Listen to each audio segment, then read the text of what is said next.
This was a very aggressive game by the world champion Magnus Carlsen. Anton Korobov started with b4. Magnus Carlsen played knight f6, knight f3, d5, e3, a6. Slightly unusual, but it controls the b5 square from the bishop.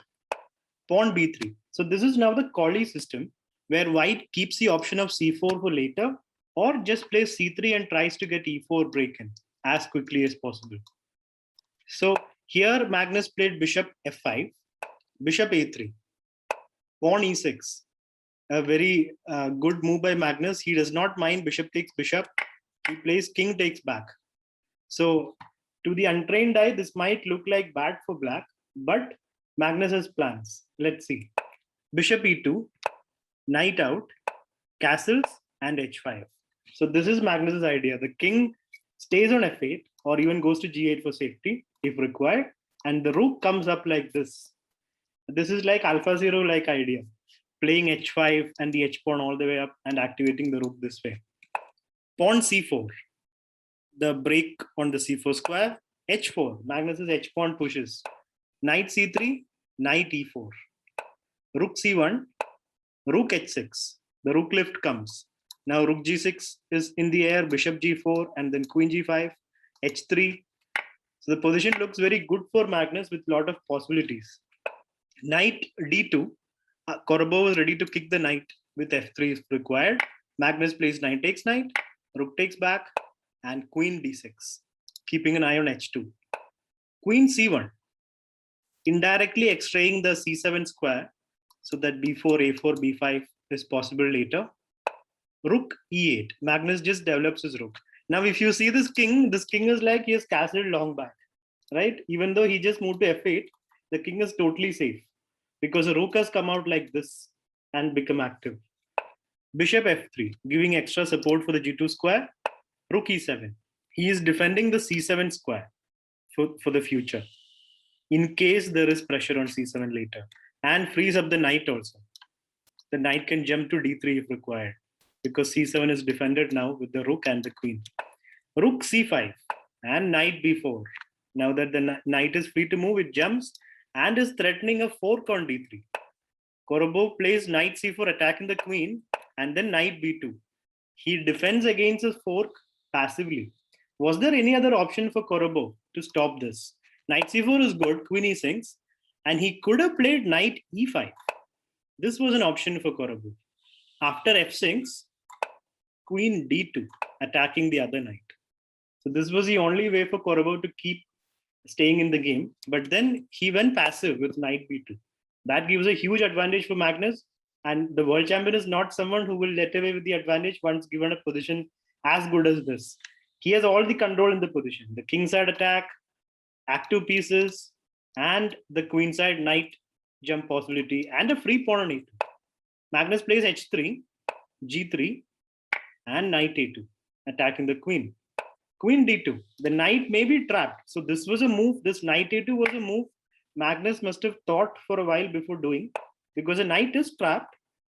Any knight move would trap it, but by the time bishop e4 comes, bishop e2 and b6, the white rook is also trapped. It has no squares. All these squares are taken. The knight and the bishop and queen rook, everything is covered. Which means even though the knight is trapped, the rook is the one who's going to get picked up first. Knight a4, so that at least the knight can jump in.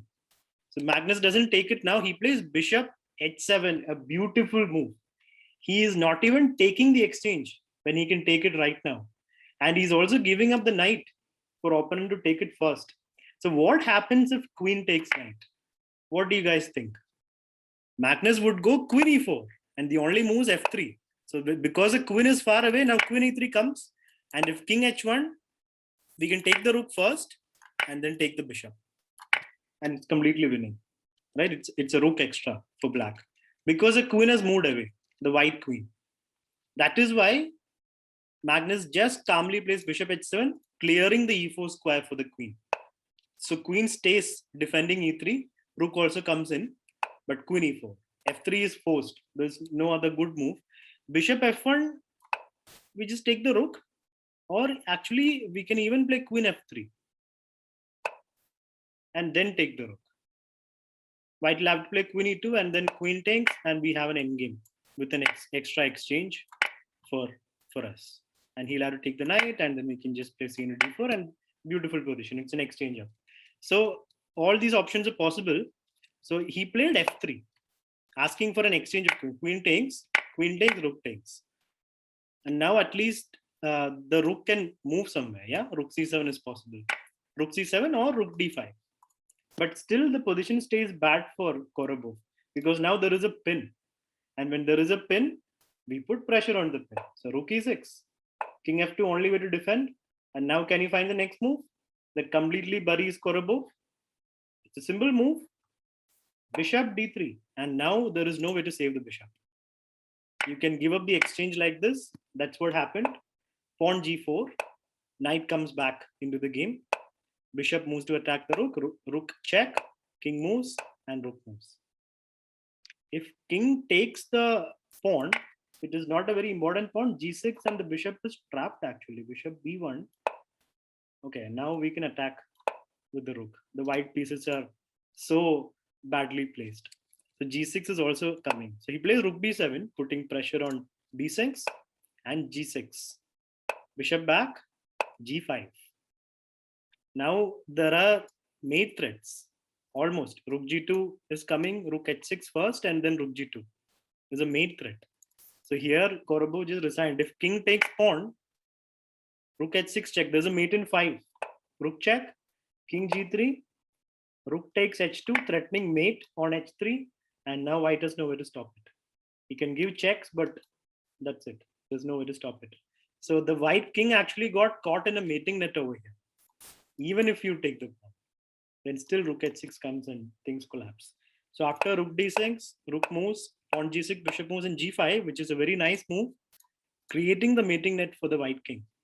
Korobov resigned because there is no way to stop the mate from happening. First rook h6 and then rook g2. So Magnus played a brilliant victory against Anton Korobov by playing aggressive chess.